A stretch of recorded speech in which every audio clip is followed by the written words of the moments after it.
My Jaguar adventure, Pantanal, Brazil, June 21st to the 27th, 2018. My adventure starts with a flight from Houston to Sao Paulo. Next, I fly up to Cuiabá. Getting to my final destination is an involved process.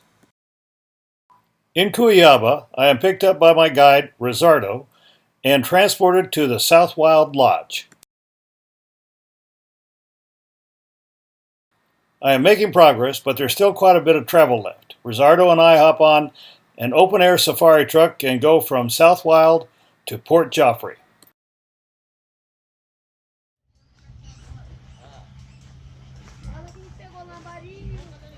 Having arrived at Port Joffre, Rizardo and I now take a boat ride for the final leg of my lengthy sojourn.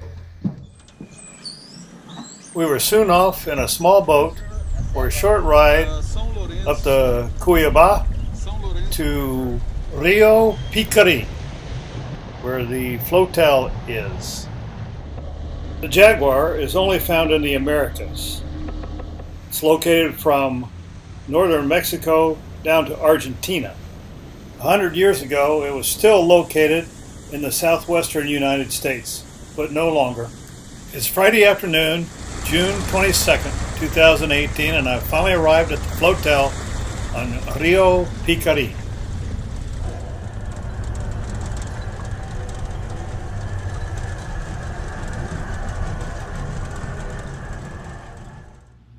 Having finally arrived, I get my check-in briefing, a bite to eat, and then we are off for the first expedition and my first sighting of a jaguar. The name jaguar is a derivation of a native Indian word called jaguar, meaning one who kills in one leap. We come off the Rio Picari onto the Cuiabá, headed for the area where jaguars are known to be found. We search the waterways for several hours until we get word that there is a sighting about 5 minutes away from Tres Irmãos, Three Brothers intersection. We arrive late to the gathering, but eventually squeeze into a fairly decent spot where I get some nice pictures. They are such incredibly beautiful animals. This particular fellow was a little tired. He wasn't very active, but it was still a wonderful sighting. And the colors and the markings of his coat were just magnificent. There has been a huge decline in the number of jaguars over the past 100 years due to hunting for pelts and nowadays encroachment by farmers. They are endangered, but there are a series of efforts today to help preserve this incredible animal.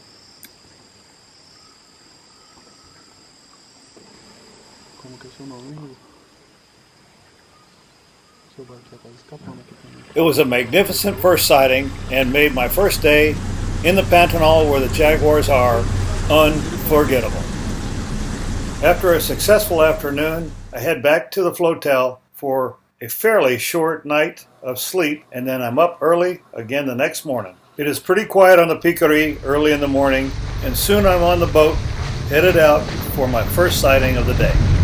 The first sighting was really just a glimpse, but still pretty exciting to see such a beautiful animal. They are lone animals, and the only groups consist of mother and offspring, or when a couple is in the process of mating.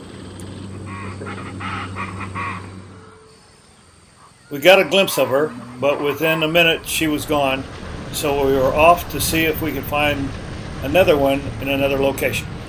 After a short time of searching, we got wind of another location, so we headed over there. This time it was a couple.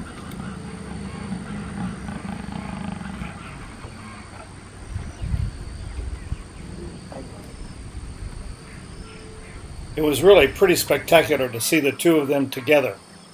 When the Spaniards first came over, they had never seen such an animal and only knew of tigers, so they called them El Tigre. These two jaguars were pretty placid, not much activity going on, but still gorgeous to watch.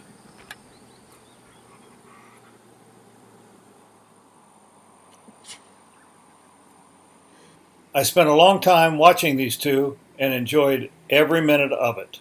The only time you'll see two of them together is, like I said, for procreation. Once the kittens are born, the female runs the male off specifically because of infanticide.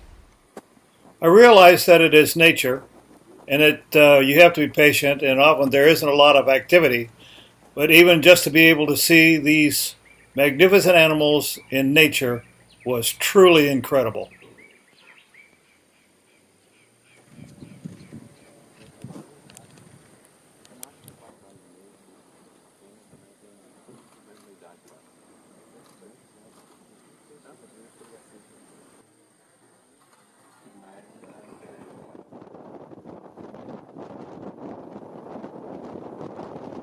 After a while, it was time to head back for lunch. And soon after lunch, we were out again for the afternoon safari. And back of Rosario and me is the professor, the boat driver. And they are dressed in their sunburn-blocking headwear. Although I was entranced by the scenic beauty that I was observing, it was late in the afternoon and we had not had any luck seeing a jaguar. So we decided to head back. As we headed back to the flotel, Rosario spotted a lone jaguar on the shore. What a magnificent sight. Female.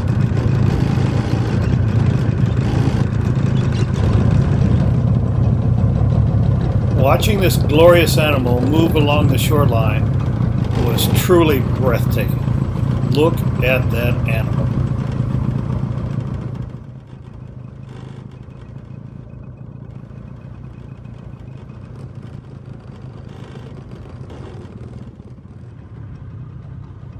Spectacular, just spectacular.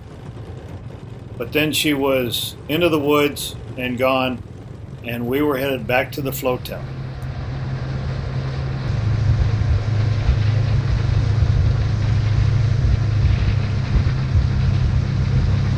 It was a smooth ride back to the flotel with a fabulous sunset. Once I got there, I downloaded my pictures. I got my cameras ready for the next day. I got a bite to eat, and then it was time for bed for an early takeoff the next morning.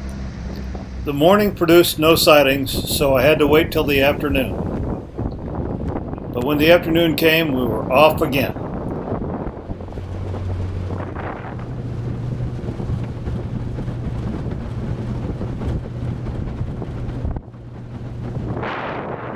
As we passed Tres Irmos, we entered Codicia Negra. We saw a beautiful example of how the jaguar is not only not fearful of swimming, but is quite a good swimmer and unafraid. I finally got the professor to turn the motor off, and I was able to get a much smoother video. It's very nice. After watching this fellow for a few minutes, it was time to move on as he moved into the reeds and out of sight. Fortunately, there was a location or a sighting just around the corner of two mating jaguars. This was my final sighting, and what a magnificent way to end my adventure here in the Pantanal with these two mating jaguars.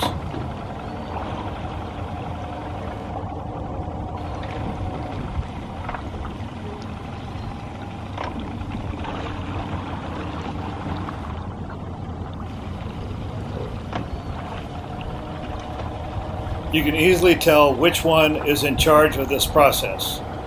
Obviously, the female.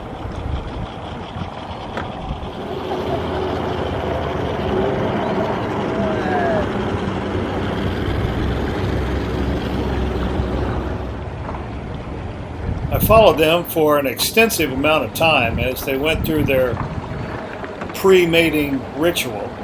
The jaguar resembles the leopard, but is heavier and more stout.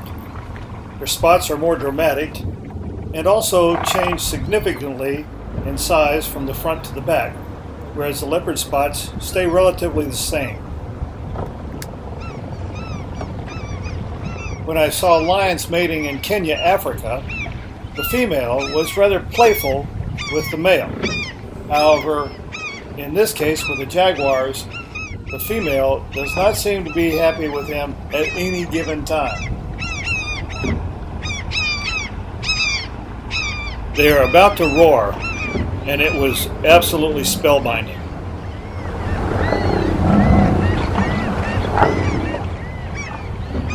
I could actually feel the power of their roar from about 100 feet or 30 meters away. It was so impressive.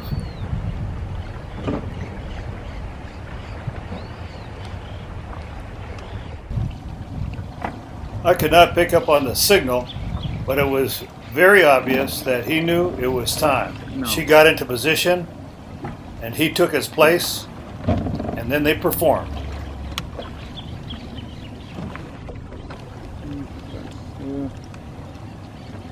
Took him a few seconds.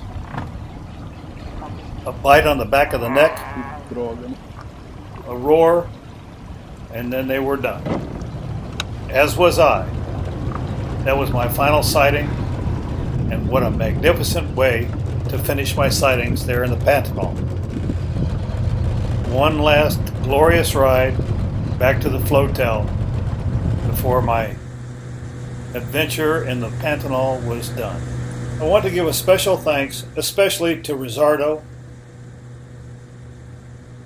and Javi and the professor for making it a wonderful experience for me. My time in the Pantanal of Brazil has come to an end. Another fabulous adventure in my life of travels. I have now seen all of my big 5 cats from around the world in their natural habitat. They are all spectacular in general and definitely spectacular individually in some special form all their own. The trek to the Pantanal was not easy, but to see this incredible animal, the jaguar, in nature doing what it has done always, done naturally, whether resting, swimming, stalking prey, or creating future generations, was truly very special. The first evening at the flotel in the Pantanal, there was a briefing on jaguars. Jaguars are the apex animal on the food chain with incredibly strong jaws even compared to other cats. They attack the back of the skull of their prey and essentially deliver an almost immediately fatal blow. Also, jaguars can be identified individually with the spot pattern found on their forehead. Every one of these is different, kind of like fingerprints. Rizzardo also explained to me how it is custom to name a cat not seen before after the person who first identified it. For me, this was my first jaguar, and you can see the spot pattern looks very similar to a W. So I have named him William, a family name. My dad, me, my son, and grandson, William. From my perspective, pretty cool.